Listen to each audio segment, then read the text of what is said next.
Good morning, students. Oxford Public School welcomes you. Myself, Sandeep Nehra, your history teacher. We are studying about chapter 10, colonialism and countryside exploring. Today's our topic is in the hills of राजमहल. तो राजमहल के बारे में आप पढ़ चुके हो कि किस तरह से जो पहाड़ी अंश लोग थे, जिनको पहाड़ी कहा गया था, यानी ऐसे लोग जो राजमहल की पहाड़ियों के अंदर, हिल्स के अंदर रहते थे, उनका क्या है लाइफस्टाइल कैसा था। बुकानन ने अपनी जो डायरी है उसके अंदर उनके लाइफस्टाइल के बारे में लिखा है, जिसके बारे में हम लास्ट वीडियो में पढ़ चुके हैं, तो कि उनका लाइफस्टाइल कैसे था। तो उससे आपको पता चल चुका था कि वो क्या है विलेजेस वगैरह के ऊपर अटैक भी करते थे जब उनके पास फूड की कमी होती थी। तो वो जहाँ पर परमानेंट विलेज बसे हुए थे, जहाँ पर सेटल्ड एग्रीकल्चर की जाती थी, वहाँ पर क्या है वो लोग क्या करते थे, अटैक करते थे, उनके पशु छीन लेते थे, ट्रेडर्स के ऊपर अटैक कर देते थे। इसके अलावा क्या है उनके जो फूड वगैरह था उनको भी लूट लिया जाता था। तो अब जब ये ऐसी चीज़ें करने लगी, क्योंकि धीरे धीरे ब्रिटिश गवर्नमेंट क्या चाहती थी कि उनकी जो रेवेन्यू है वो लगातार बढ़ता रहे। तो इसके लिए क्या करना था, रेवेन्यू को तो वो ज़्यादातर नहीं बढ़ा सकती थी, लेकिन उस समय इंडिया के पास एग्रीकल्चर के लिए क्या है लैंड की कमी थी। यानी जो लैंड है कम एरिया के अंदर खेती की जाती थी, काफ़ी सारा एरिया फॉरेस्ट के अंदर या इनके अंदर खाली था। तो इसलिए उन्होंने क्या है परमानेंट खेती करवाने के लिए काफ़ी लोगों को क्या है मोटिवेट किया, उनको छूट दी, या कुछ ऐसी ये कह सकते हैं कि कैटेगरीज को लेकर के आए, या कुछ ऐसे लोगों को लेकर के आए जो वहाँ पर खेती कर सकते थे, फॉरेस्ट को काट सकते थे। इस तरह की चीज़ें की गई। तो जिसके कारण क्या है जो परमानेंट बसे हुए गांव थे वो धीरे धीरे आगे की तरफ बढ़ते चले गए और एग्रीकल्चर का एरिया बढ़ता चला। जब क्या है खुद को जगह नहीं मिलेगी किनको, पहाड़ी को, संथालों को, क्योंकि उनके पास जो ज़मीन थी वो पहले वो अपनी मानते थे उसको, लेकिन उसका कंट्रोल तो उसके ऊपर सभी के ऊपर किसका था, ब्रिटिश का था। लेकिन बाद में जब गांव के लोग वहाँ पर खेती करने लगे तो लूट पाट की जो सिचुएशन थी वो और ज़्यादा बढ़ती चलेगी। क्यों? क्योंकि अगर उनके पास खुद के पास फूड नहीं होगा तो वो क्या करेंगे, वो लूटी करेंगे, यानी दूसरों के ऊपर अटैक करेंगे और उनका सामान ले लिया जाएगा।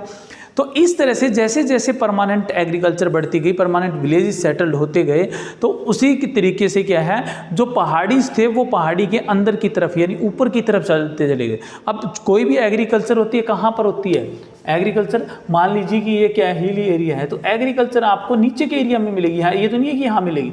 तो उन पहाड़ीज को क्या अंदर की तरफ घुसेरा जाने लगा, यानी पहाड़ियों के ऊपर रहने लगे। ये जो एरिया था यानी जहाँ पर एग्रीकल्चर हो सकती थी वो सारा का सारा धीरे धीरे कंट्रोल किया जाने लगा ब्रिटिशर के द्वारा, विलेजेस के लोगों के द्वारा। और इस कारण पहाड़ीज जो है वो ज़्यादा एक तरह से क्या हो गए लूटपाट ज़्यादा करने लगे थे। तो इसको लेकर के ब्रिटिश गवर्नमेंट ने पॉलिसी बनाना स्टार्ट कर दिया था। ब्रिटिश गवर्नमेंट ने ऐसी काफ़ी पॉलिसियाँ बनाई जिससे क्या है उन पहाड़ीज को कंट्रोल किया जा सके या उनको ख़त्म किया जा सके, ताकि क्या है जो ये लूटपाट का सिस्टम जो चल रहा था वो ख़त्म हो सके। क्यों? क्योंकि वो भी अपना रेवेन्यू बढ़ाना चाहते थे। उनका मकसद एक ही था इंडिया में ट्रेड करना और वहाँ से जितना मैक्सिमम हो उसके पैसा कमाओ और उसको ब्रिटेन भेजो। तो इसके लिए उन्होंने क्या है उनका जो लाइफस्टाइल चल रहा था, उनका जो लिवलीहुड की प्रोसेस थी पूरी की पूरी, उसके ऊपर ही अटैक किया और क्या है पहाड़ीज को एक तरह से कह सकते हैं कि इस कैटेगरी को ख़त्म ही कर देते हैं। लास्ट तक आते आते धीरे धीरे जैसे संताल बढ़ते जाएंगे ये खत्म है।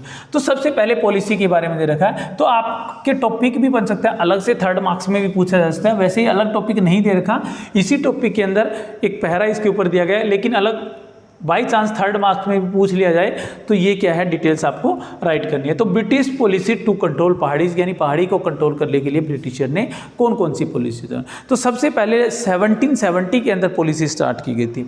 1770 में ब्रिटिशर ने एक पॉलिसी स्टार्ट की जिसको ब्रूटल पॉलिसी भी कह सकते हैं, काफ़ी निर्मम पॉलिसी, यानी एक ऐसी पॉलिसी थी जो जानवरों के साथ यूज़ भी नहीं की जाती जल्दी सी। यानी जिस तरह से उस टाइम हंटिंग की जाती थी, यानी शिकार किया जाता था किसका, फॉरेस्ट के अंदर रहने वाले एनिमल्स का, उसी तरह से उन्होंने क्या कहा, began hunting them down and killing them, यानी कि उनका शिकार करो और उनको मार डालो। यानी जहाँ पर भी पहाड़ी दिखाई दे उनको डायरेक्ट क्या है गोली मारने, यानी उनको मारने का आदेश दे दिया गया था। सीधी सी बात इन शॉर्ट के अंदर ये। लेकिन 70 से लेकर के 80 तक ये प्रोसेस क्या है चलती रही और फिर भी क्या है वो उनके ऊपर कंट्रोल नहीं कर पाए। अब भी पहाड़ी क्या है पहले से ज़्यादा ये कह सकते हैं कि उग्र हो चुके थे, उनके ऊपर आए दिन अटैक कर रहे थे। तो इस वजह से क्या है ये पॉलिसी सक्सेस नहीं हो पाई और इसको काफ़ी ब्रूटल पॉलिसी भी कहा गया।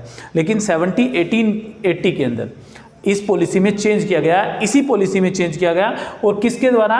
ये भागलपुर के कलेक्टर बन करके आए थे, नाम था ऑगस्टस क्लीवलैंड।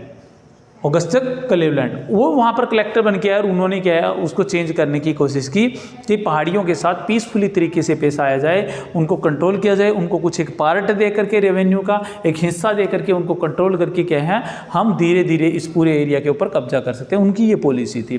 तो उन्होंने अडॉप्ट की एक पॉलिसी जिसको पॉलिसी ऑफ पैसिफिकेशन कहा गया, शांति वार्ता, शांतिपूर्वक की पॉलिसी जिसको कहा गया।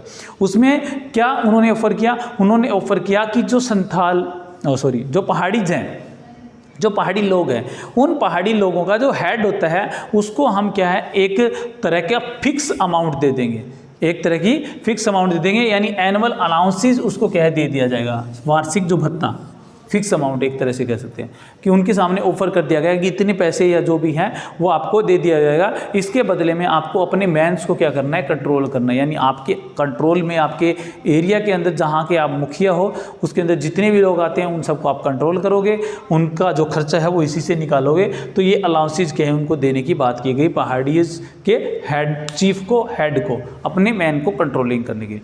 लेकिन मैक्सिमम रिजल्ट क्या निकला इस पॉलिसी को ऑफर करने के बाद? रिजल्ट ये निकला कि मैक्सिमम ने क्या कर दिया, रिफ्यूज कर दिया एनुअल अलाउंसेज लेने के लिए। उन्होंने कहा कि इस अलाउंसेज के लेने के बाद भी क्या है वो अपने पहाड़ी लोगों के जो अपने लैंड से जुड़े हुए, अपनी एग्रीकल्चर से जुड़े, अपने लिवलीहुड, क्योंकि पहाड़ियों का एक था कि वो अपने कल्चर को कभी नहीं छोड़ना चाहते थे, वो अपने कल्चर के साथ जुड़े रहना चाहते थे, वो किसी दूसरे की एंट्री क्या अपने लाइफस्टाइल में नहीं चाहते थे कि कोई बाहर की कैटेगरी आए, कोई वाइट मैन, अंग्रेजों को वाइट मैन बोलते थे, गोरे लोग, तो वाइट मैन की क्या है किसी तरह की एंट्री को वो नहीं चाहते थे। तो इसलिए मैक्सिमम चीफ ने क्या कर दिया, एनुअल अलाउंसेस को मना कर दिया। अब जिसने भी यस की, उस चीफ ने मान लीजिए कि यस भी की थी, तो उनको क्या अपनी जो भी उनके पास अथॉरिटी थी उनको खोना पड़ा, यानी उनको या तो मुखिया के चीफ के पद से हटा दिया गया या लोगों ने उनको बाहर निकाल दिया अपने ग्रुप से। तो इसका रीज़न ये था क्योंकि वो मानते थे कि वाइट जो मैन है यानी गोरे जो लोग हैं वो उनका भला कभी भी नहीं कर सकते। अगर आप उनसे अलाउंसेस ले रहे हो तो आप क्या है एक उनके एम्प्लॉय या उनके ऑफिसर बन करके हमारे पास आ रहे हो, न कि हमारे मुखिया बन करके। तो इस तरह से क्या है ये उनके साथ रिवोल्ट किया गया, उनके द्वारा एक तरह का विद्रोह किया गया और उन्होंने क्या अलाउंसेस वगैरह की जो पॉलिसी थी उसको सक्सेस नहीं होने दिया, जिसके बाद क्या है ब्रिटिश गवर्नमेंट ने काफ़ी स्ट्रिक्टली से ये कह सकते हैं कि कदम उठाए, स्टेप्स उठाए थे। अब क्या है procedure for white man to save themselves, वो क्या है गोरे लोगों को कभी भी अपना नहीं मानते थे, उनसे अपने आप को बचाना चाहते थे। उनका मानना था कि वो उनके कल्चर को ख़त्म करना चाहते हैं, उनकी लैंड को छीनना चाहते हैं, सारा कुछ ये करना चाहते हैं। इसीलिए जब 1810 के अंदर, 1810 और 11 के अंदर जब बुकानन फ्रांसीसी जो राइटर एक तरह से डॉक्टर भी थे, राइटर भी थे, जिनके बारे में बताया गया है, वो जब क्या है उन पहाड़ियों के बीच में पहुँचे, उन पहाड़ी लोगों के बीच में पहुंचे, तो उनको क्या है ऐसी नज़र से देखा जा रहा था, वो उनके साथ किसी तरह की बात नहीं करना चाहते, तो इसलिए क्या है ये पॉलिसी चलाएगी। लेकिन यहाँ पर क्या है, यहाँ तक तो ठीक था, 10, 11, 15 तक ही हम ये कह सकते हैं। लेकिन उसके बाद क्या है ब्रिटिशर को एक नई पॉलिसी, यानी वो एक ऐसे एरिया में जाते हैं जहाँ संथाल लोग बसते थे, नई पहाड़ियों के अलावा, जो एक तरह से आइडियल सेटल थे, एक गांव के अंदर, फिक्स गांव के अंदर रहते थे।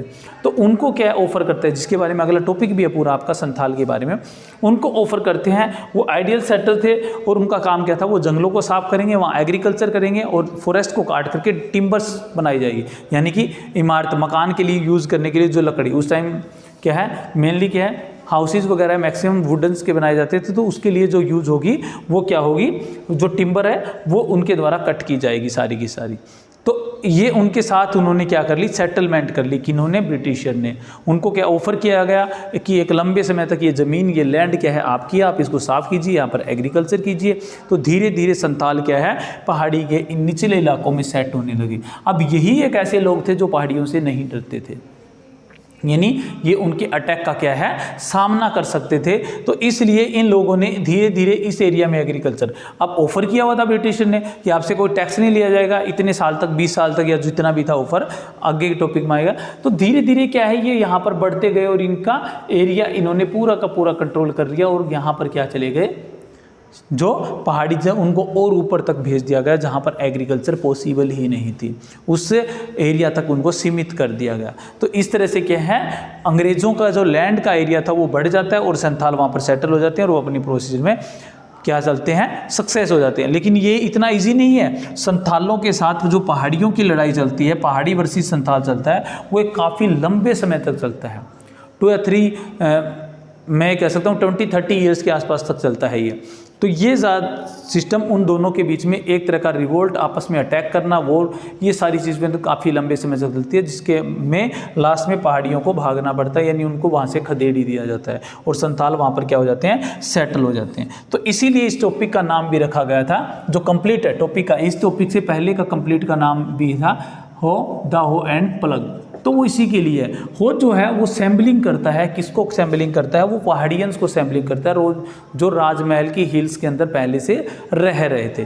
क्यों? क्योंकि वो होस के द्वारा, यानी कोल्हाड़ी या कुंदाल जिसको आप बोल सकते हो, उसके द्वारा क्या है एग्रीकल्चर करते थे, यानी मिट्टी को थोड़ा बहुत ऊपर से क्या है उनसे खुदाई की जाती थी और उसके द्वारा। जबकि जो संथाल है वो किसका यूज कर रहे हैं, प्लग का यूज कर रहे हैं, यानी कि वो क्या है हल का यूज करते थे, जिसके कारण वो क्या है एग्रीकल्चर को काफ़ी बेटर तरीके से कर पाते हैं, किन की बजाय, पहाड़ीज की बजाय। तो इसलिए इस टॉपिक का नाम भी उन दोनों के बीच में क्या है वर्सेस लिखा गया है, कि ये दोनों कैटेगरी एक दूसरे का जो सैम्पलिंग है वो कैसे आई और किस तरह से एक दूसरे से लड़ती रही। तो ये आपका टॉपिक था। Okay, thank you, have a nice day.